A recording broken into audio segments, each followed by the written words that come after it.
Muy buenos días a todas y todos. Muchísimas gracias a Fundemás por la invitación.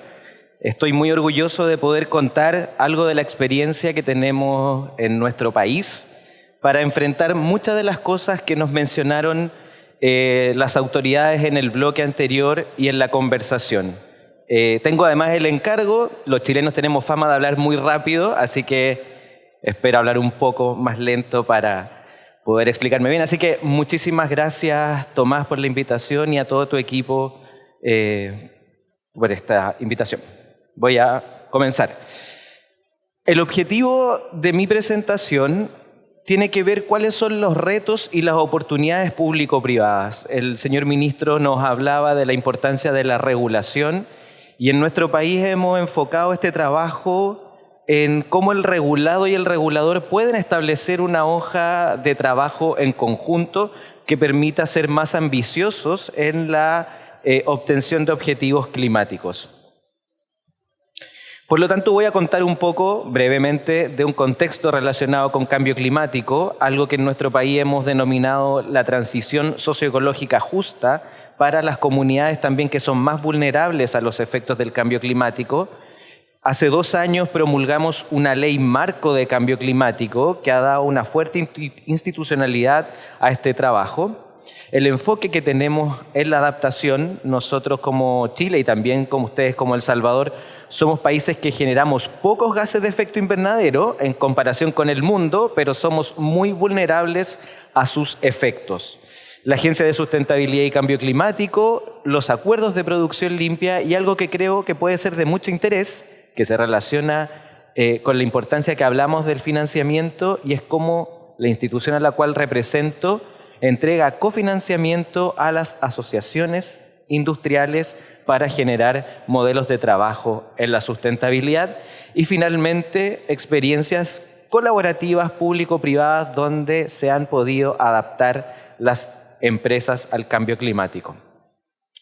El panel intergubernamental de cambio climático establece una evidencia científica que es inequívoca. El cambio climático es una amenaza para el bienestar humano y la salud del planeta y cualquier retraso adicional en la acción global concertada perderá la breve oportunidad de tiempo que tenemos para sobrevivir y tener un futuro que sea habitable. El señor ministro ya nos mostró varias imágenes bien catastróficas y el año 2022 este panel ya estableció que en el fondo esta amenaza es una de las más graves y que por supuesto también afecta el desarrollo de las empresas y las industrias.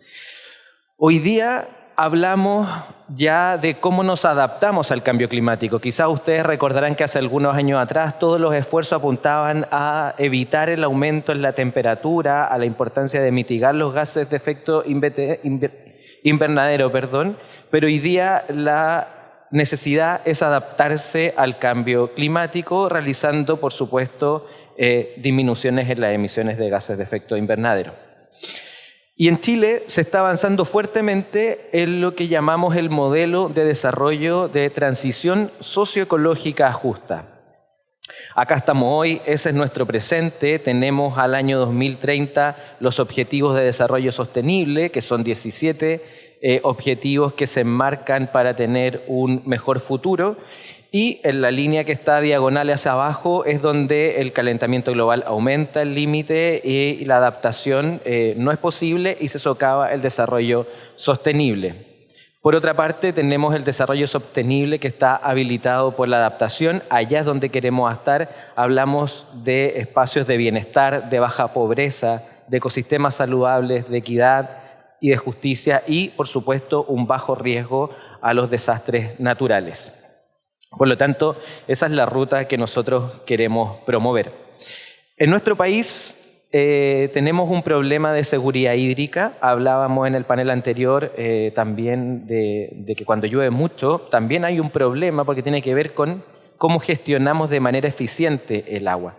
Pero nuestro país es el 18 con más estrés hídrico en el mundo y justamente nuestra geografía, que es muy larga y muy delgada, en la zona centro de nuestro país es donde habita la mayor cantidad de la población, donde está presente la mayor cantidad de industria y es donde tenemos un estrés hídrico que es brutal. Llevamos con muchos años de sequía, lo que también ha desplazado a muchas industrias al sur de nuestro país. Y es por esto que hay una regulación que ha facultado la posibilidad de que muchos ministerios, ya no solo el Ministerio del Medio Ambiente, tenga tareas que hacer respecto de los efectos del cambio climático.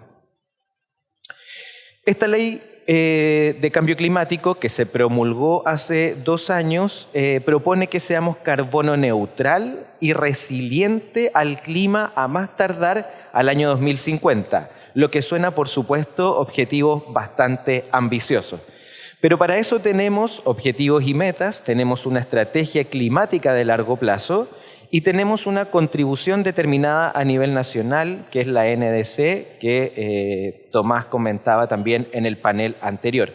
Lo interesante de esta contribución nacional es que aparte del pilar de mitigación y del pilar de adaptación, se incorporó la economía circular como un eje habilitante para que todas las industrias puedan aportar a esta contribución determinada a nivel nacional. La economía circular, como hablaba el representante de la Asociación de Industriales, se transforma en un eje habilitante para mitigar el cambio climático y adaptarse a los efectos del mismo. Pero además, esta ley, que por supuesto tiene un presupuesto y mandata a otros a hacer un trabajo en esta materia, considera 7 planes sectoriales de mitigación y 11 planes sectoriales de adaptación, además de planes de acción climática que tienen que tomar las regiones, las provincias y también las comunas. Los planes sectoriales de mitigación que la ley estableció y que mandata a que otros ministerios lo hagan, por ejemplo, el Ministerio de Energía tiene que tener un plan de mitigación, el Ministerio de Minería tiene que tener un plan de mitigación, el de Salud, Agricultura, Vivienda y Urbanismo, Obras Públicas y Transporte y Telecomunicaciones. Por lo tanto, aquí hay un mandato que incluso se establecen multas para la autoridad, es decir, los ministros y las ministras tienen una responsabilidad administrativa de diseñar estos planes de mitigación y ejecutarlos y tener indicadores para ello. Pero como vemos en la siguiente lámina, la ley se pone en el escenario de que la adaptación hoy día está siendo más gravitante que la propia mitigación. Para nosotros, un país que no es un gran emisor de gases de efecto invernadero, pero sí está muy afectado por los efectos de cambio en el clima. Por lo tanto, tenemos planes sectoriales de mitigación que, por supuesto, zonas costeras, ciudades, turismo. El turismo es un sector que se está adaptando fuertemente a los efectos del cambio climático, energía, silvoagropecuario, biodiversidad, entre otros. Y quisiera ser insistente en esta materia.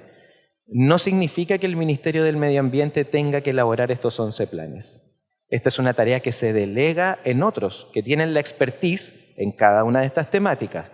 Hay procesos de consulta pública, hay procesos de consulta ciudadana, las asociaciones industriales y organizaciones como por ejemplo Fundemás son parte de cómo se estructuran estos planes de adaptación que afortunadamente tienen recursos nacionales para poder llevarse a cabo.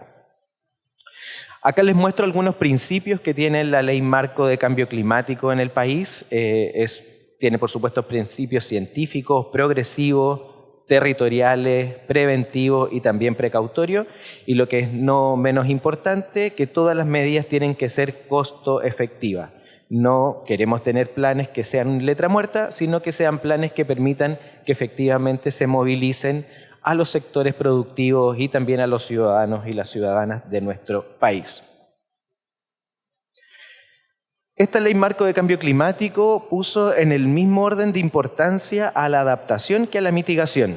insisto, nuestro país estaba muy enfocado en la reducción de gases de efecto invernadero y por lo tanto se ha visto que hay que hacer todo un control de riesgo en función de las amenazas que pueden ocasionar los daños, como aumentos de la temperatura, sequías, heladas, el grado de protección y resiliencia que debe tener el territorio y por supuesto el tamaño de la población y el territorio que está expuesto.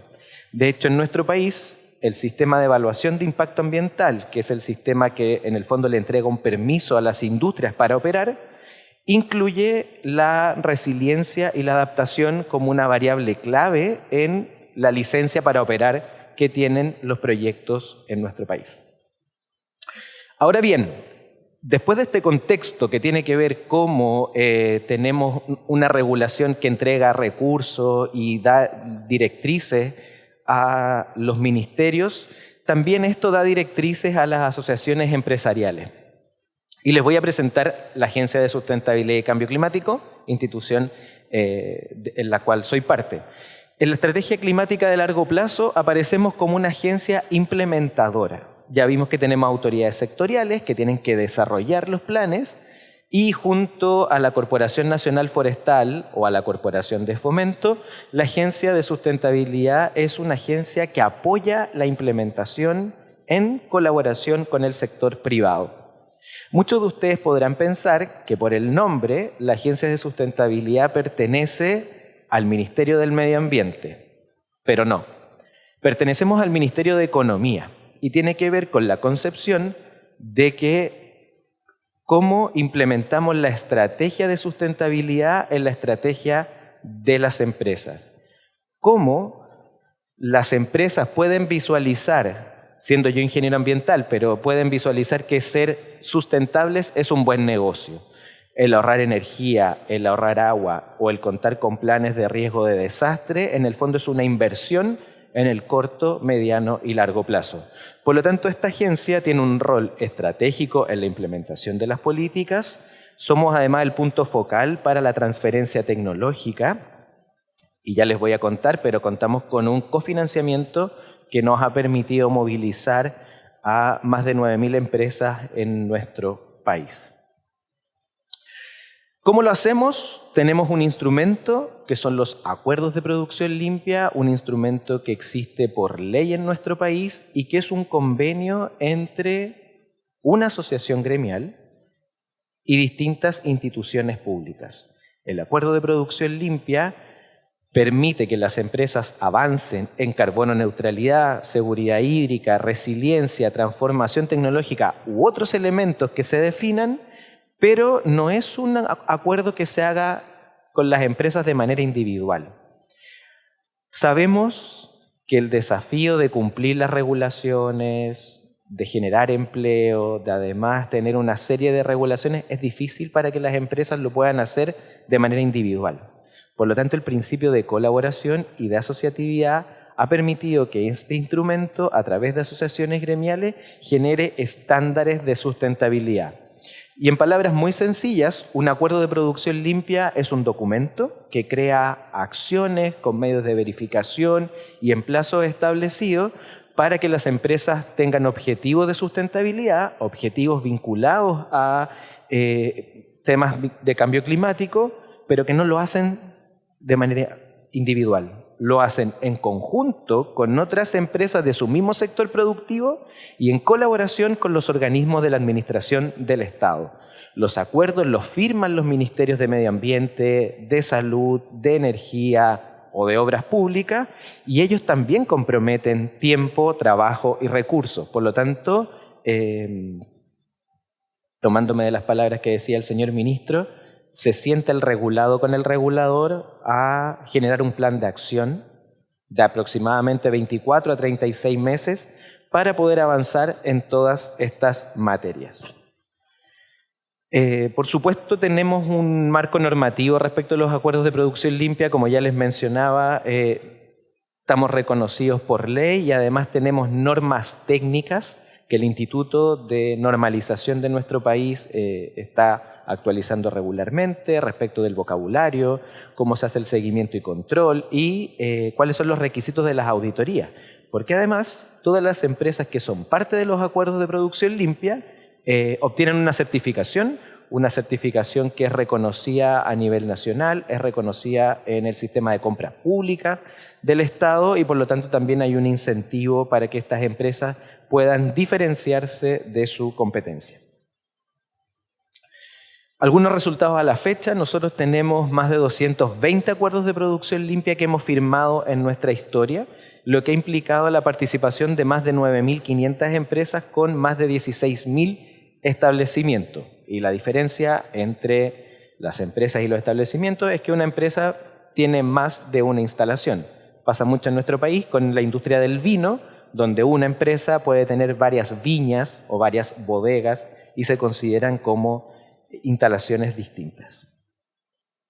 La industria manufacturera es la industria que mayor reducciones de gases de efecto invernadero ha tenido en la historia de los acuerdos de producción limpia y en su mayoría son temas vinculados con energía o uso de suelo. Ahí están, son la industria manufacturera, tenemos muchos acuerdos también con la industria de las universidades, también las escuelas, que son un público para nosotros que es muy relevante porque además genera una conciencia en las próximas generaciones, la industria del comercio, agricultura, ganadería, alojamiento y comidas, que es el sector de turismo, también de transporte, almacenamiento y el sector de la pequeña minería. Y este consumo de energía, como les mencionaba, el consumo de energía es el que ha llevado la mayor cantidad de reducciones de gases de efecto invernadero. Hemos tenido un cambio de matriz también importante hacia la electricidad, hemos dejado también progresivamente la gran cantidad de combustibles fósiles de nuestro país. En los desafíos que estábamos, que ya les adelantaba, tenemos la carbono neutralidad, la seguridad hídrica, la necesidad imperiosa de aumentar la resiliencia, sobre todo de infraestructura crítica, la participación temprana de proyectos de inversión que muchas veces pueden generar alguna resistencia por parte de las comunidades y la transformación tecnológica, con algunos ejes habilitantes como el capital humano, la igualdad de género y las soluciones basadas en la naturaleza. Y como ya les comentaba, este trabajo no es solamente de buena onda, se requiere de un apoyo y se requiere también de una apuesta del Estado para apoyar a las asociaciones gremiales y a las empresas. El Ministerio de Economía dispone de una glosa que es el Fondo de Promoción de Producción Limpia, que lo administramos como agencia y que nosotros lo entregamos como cofinanciamiento para la implementación de los acuerdos de producción limpia. Por lo tanto, si visualizamos una empresa que quiere avanzar en mitigación, quiere avanzar en adaptarse al cambio climático, tiene que acercarse a asociaciones industriales y trabajan de manera colaborativa con el Estado. Este fondo de producción limpia permite varias cosas. Permite hacer acuerdos de producción limpia en su fase de diagnóstico, implementación y evaluación de conformidad, pero también las empresas pueden obtener financiamiento para capacitarse en los acuerdos de producción limpia, en sustentabilidad y cambio climático, la formación de los trabajadores y las trabajadoras, que es clave para trabajar de forma ética. Se pueden hacer también misiones público-privadas, cómo tomamos un sector empresarial y los llevamos a otros países donde las cosas se están haciendo de una mejor manera para que puedan aprender de esa experiencia práctica. Tenemos también financiamientos para comunicaciones, cómo difundimos al interior de las organizaciones buenas prácticas, también para acuerdos que son territoriales con la gestión hídrica y la resiliencia, y un fondo muy importante que es la transformación tecnológica. Tenemos la posibilidad de entregar un cofinanciamiento, que es un 70% de la inversión en activos fijos para que las empresas puedan implementar sistemas de riego eficientes, sistemas de autoabastecimiento de energía eléctrica, reutilización de agua, entre otras cosas. Y es un foco que está dirigido a las empresas de menor tamaño. Como ya les comentaba, el Ministerio de Economía creó un programa de desarrollo productivo sostenible que ha permitido avanzar hacia los desafíos ambientales, económicos y sociales del contexto de la sostenibilidad. Y estas son las etapas de un acuerdo de producción limpia. Yo quiero que podamos visualizar en esta lámina que acá tenemos el cofinanciamiento para distintas etapas, pero quisiera que visualizáramos que estos 222 acuerdos de producción limpia tienen toda una etapa de seguimiento, de control. Hay procesos de auditoría intermedia, hay consultores, hay auditores que permiten que las empresas sean certificadas. Pero acá hay un punto muy importante. Lo que se define como metas y acciones no lo define el gremio, no lo define el Estado, sino que lo definen en conjunto. Y se logra establecer una hoja de ruta a la cual adhieren las empresas de manera individual. Por lo tanto, tenemos un acuerdo firmado con metas y acciones establecidas y tenemos un grupo de empresas que son las que implementan el acuerdo de producción limpia. Solo la fase 4 son aproximadamente 2 años. Por lo tanto, estamos hablando que los cambios no son de un día para otro, los cambios son graduales. Acá hay un sistema de seguimiento y control que permite que desde que se presenta la manifestación de interés hasta que se certifica, estamos hablando de aproximadamente 4 años. Y en estas distintas etapas opera el Fondo de Producción Limpia, ya sea el cofinanciamiento en la fase de diagnóstico, en la fase de implementación, las misiones que se pueden hacer, la transformación tecnológica, entre otros. Y las empresas luego se certifican. Por lo tanto, ahora les quiero contar de algunas experiencias prácticas para que podamos bajar esto como desde la teoría a la práctica de cómo en el marco de la Ley Marco de Cambio Climático, con ciertos principios que han sido relevantes, las empresas han podido adaptarse a los efectos del cambio climático.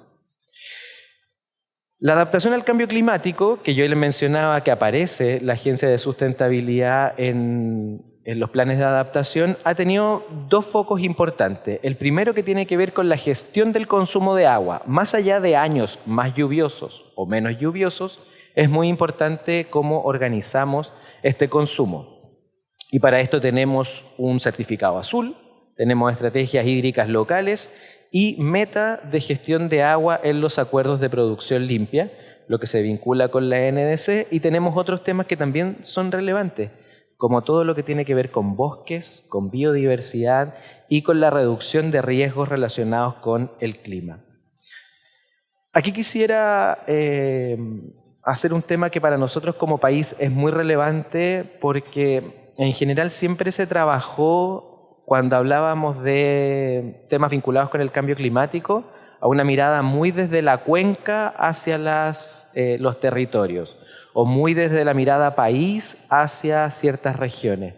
Pero nos hemos dado cuenta, con la implementación de distintas políticas públicas, lo importante que es la gestión local. Desde cómo los territorios ponen el acento y conocen de mejor manera las necesidades que tiene un sector productivo o las propias comunidades. Por lo tanto, para nosotros los territorios deben ser la principal escala para ejecutar las acciones para el cambio climático. Se debe vincular a las empresas con los objetivos de los planes de acción y es por eso que nosotros creamos un instrumento que son las estrategias hídricas locales. Y es un instrumento de gestión y planificación local de los recursos hídricos que le permite a los territorios programar e impulsar iniciativas concretas para la gestión del agua. En palabras más sencillas, dotamos a los municipios para generar una hoja de ruta vinculada con la gestión hídrica local, pero en la cual tienen que participar las empresas, que son las que mayor consumen en ciertos territorios. El primer ejemplo es de un acuerdo de producción limpia territorial que tenemos en una comuna de la región metropolitana que se llama Lo Barnechea. Este acuerdo está actualmente en implementación. Esta es una comuna muy importante para el patrimonio natural. Tiene un proceso de sequía y de reducción de agua en el territorio que cada año es peor y el mayor consumo hídrico por habitante de la región metropolitana lo tiene esta comuna. De hecho, en esta comuna en particular, el 81% es residencial. El acuerdo de producción limpia tenía 2 objetivos principales: promover medidas de eficiencia hídrica para reducir el consumo de agua y potenciar la educación y la concientización de la comunidad para una nueva cultura en el uso del agua. Y en este acuerdo de producción limpia, como ya les mencionaba, no lo hacen solo las empresas, sino que estaba el municipio, el Ministerio del Medio Ambiente, la Superintendencia de Servicios Sanitarios, la Agencia de Sustentabilidad y Cambio Climático, la empresa sanitaria, que es Aguas Andinas, la red de colegios y de la Fundación Chile. Y participan empresas, colegios, juntas de vecinos y juntas de vigilancia del agua. Entonces aquí hay varios ejemplos que están muy vinculados con cómo las empresas se fueron adaptando a estos nuevos requerimientos. Por ejemplo, una clínica que está presente en el territorio tiene una comunicación continua de la importancia del consumo de agua, pero también implementaron medidas concretas. Por ejemplo, a partir del año 2024, las nuevas instalaciones cambiaron todos sus sistemas de grifería, tanto de estanque de doble descarga como de llaves, y también el procesamiento de exámenes. Hicieron un cambio tecnológico de equipos de química húmeda, que por supuesto consumían agua, a un equipo de química seca que no consumen agua. Y ellos ponen en valor la importancia del consumo del agua también en la salud. Otro ejemplo muy concreto, que para nosotros como la adaptación está muy vinculada también con la seguridad hídrica, es Enex, que es una empresa de carga de combustibles que retiró el pasto ornamental, que lo reemplazó por flora de bajo consumo, y también en el lavado de autos implementó un sistema de bajo consumo hídrico que ha permitido reciclar el 70% del agua utilizada en cada lavado, y permite ahorrar hasta un 94% del agua que se usa al lavar en casa. Y este es un sistema también de reutilización de agua que nosotros no teníamos en nuestro país hace algún tiempo. Y hemos estado generando este trabajo hoy día con más de 50 comunas a lo largo de nuestro país para prevenir y controlar la escasez hídrica.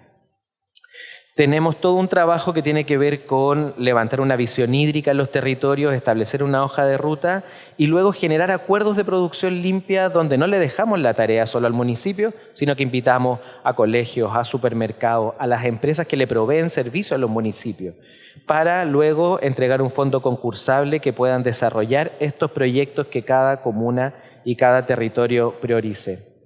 Solo algunas cifras: en la región metropolitana, para generar estas estrategias hídricas locales, han participado más de 1.300 personas en talleres presenciales, también en talleres online, y se han priorizado más de 1.000 iniciativas desde los territorios y desde las comunas para generar buenas estrategias hídricas locales. Acá aparece la estructura y, como ustedes ven, es una planificación a 10 años, lo que permite que el acuerdo de producción limpia certifique el cumplimiento de este trabajo. El segundo ejemplo que les quiero comentar, también de adaptación, yéndome a otro sector, a otra región, son acuerdos de producción limpia que se firman con las cámaras de turismo presentes en las distintas regiones de nuestro país. Este es uno en la 7ª región de Chile. La región del Maule se firmó un acuerdo de producción limpia turismo costero. Este es un acuerdo que finalizó. Había, por supuesto, una fuerte presión sobre los recursos básicos en época estival. Las comunas fueron severamente afectadas por un tsunami que hubo en nuestro país el año 2010, y participaron 25 empresas de alojamiento y gastronomía. Había muchas acciones vinculadas a la gestión de residuos, a la gestión del agua, a la gestión de la energía, pero una de las acciones fue, dado que también habían sufrido los efectos de un tsunami, es que las empresas cuenten con un plan de emergencia frente a incendios, terremotos, tsunamis, entre otros, con un foco en fortalecer el cumplimiento normativo y un antecedente para poder reducir los riesgos que están vinculados al cambio climático. Parecieran ser temas pequeños, pero las empresas hoy día pueden ofrecer también a sus clientes mayor seguridad, y eso ha aumentado la competitividad de estas empresas en función de aquellas que no contaban con este tipo de planes. Por supuesto, también una meta que está relacionada con la gestión del agua. Se establecieron planes de gestión eficiente, se empezó a registrar el consumo hídrico mensual y se implementaron medidas de eficiencia hídrica. Hay una inversión estimada que también fue muy importante para las empresas y se cuenta con trabajadores capacitados, algo que antes del acuerdo de producción limpia no existía. Otro ejemplo, acá con empresas de mayor tamaño, son de las industrias de alimentos procesados, es decir, todo lo que se extrae del campo y que luego se procesa para congelados, para conservas o también para exportación. Esta industria, como está vinculada con la agricultura, está sufriendo los efectos del cambio climático, incluso de desplazamiento de donde estaban ubicados estos planteles. Por lo tanto, las empresas están en conjunto con el Estado, con cofinanciamiento de la agencia, desarrollando e implementando una estrategia para reducir riesgos asociados al cambio climático. Como son empresas de mayor tamaño, hay un tema importante porque se vinculan con la cadena de proveedores. Por lo tanto, hoy día ellos están analizando las variables de riesgo y de recursos y capacidades, identificando gobernanza para reducir el riesgo, desarrollando planes y protocolos con monitoreos meteorológicos, entre otros. E insisto, esto lo podría quizás hacer la empresa de manera individual, pero como son empresas que sus agricultores están en el mismo territorio, hay economías de escala cuando las empresas se ponen de acuerdo, logran hacerlo de manera asociativa y con apoyo de los organismos del Estado. Este es el último ejemplo que les quiero comentar, que tiene que ver con el bosque nativo. Ya hablábamos de los incendios forestales, lo vimos en algunas imágenes que nos presentó el señor ministro, y nosotros hemos generado en conjunto con la Corporación Nacional Forestal planes de manejo con criterios de ordenación forestal, que suena un poco trabalengua, pero significa que en el fondo yo voy extrayendo del bosque aquello que es como una ganancia del bosque nativo. Suena como un depósito a plazo donde tú extraes las ganancias. Ese es el foco que tienen estos planes, y trabajar con criterios de ordenación forestal disminuye de manera importante la vulnerabilidad frente a los incendios forestales. Ahí están las hectáreas con las cuales hemos trabajado, y la ordenación forestal, como ya les adelantaba, permite un rendimiento sostenido sin alterar el estado de conservación. Hemos trabajado con propietarios de bosque nativo, lo que ha sido difícil porque ahí no existen asociaciones gremiales, sino que tenemos que conformar consorcios de empresas, y hemos trabajado de manera colaborativa para hacer una planificación a largo plazo, mejorar la capacidad productiva del suelo, maximizar la forma del rendimiento de utilidades. También hay una expansión forestal. Hemos estado capacitando a muchos extensionistas que trabajan en el bosque, lo que ha sido algo muy relevante, y ha mejorado el estado y la calidad de bosques degradados. De hecho, a partir de este trabajo hemos comprobado que los bosques que se manejan con criterios de ordenación forestal han sufrido menos daño cuando alrededor de ellos se han generado incendios forestales. Por lo tanto, la conservación y la restauración también ha permitido estabilizar laderas de tierra, regular flujos de agua. Hemos logrado capturar mayor cantidad de gases de efecto invernadero, que era algo que tampoco estábamos visualizando hace algunos años atrás, es decir, solo mitigábamos. Hoy día nos damos cuenta que promoviendo el bosque nativo podemos capturar y proteger la biodiversidad, que es uno de los efectos también de esta triple crisis planetaria. Quería hacer una reflexión final, pero me fue imposible y me demoré un poco más en ello, recogiendo algunas cosas de las que hablábamos ayer. Ayer tuvimos una sesión muy interesante que hablaba de la inclusión. Y la expositora nos decía que la inclusión no ocurre por accidente. Hablamos en el caso, por ejemplo, de inclusión social, pero también la inclusión del cambio climático o la inclusión de la adaptación al cambio climático no va a ocurrir por accidente. Tiene que ser un trabajo que desde el Estado o de organizaciones como exitosamente lo hace Fundemás vamos promoviendo en las empresas y en los territorios. También hablábamos de que esto hoy día no es una moda. El cambio climático ya no es una elección, ni la sustentabilidad o la sostenibilidad tampoco. Es hoy día un imperativo para que las empresas puedan seguir trabajando y operando en los territorios.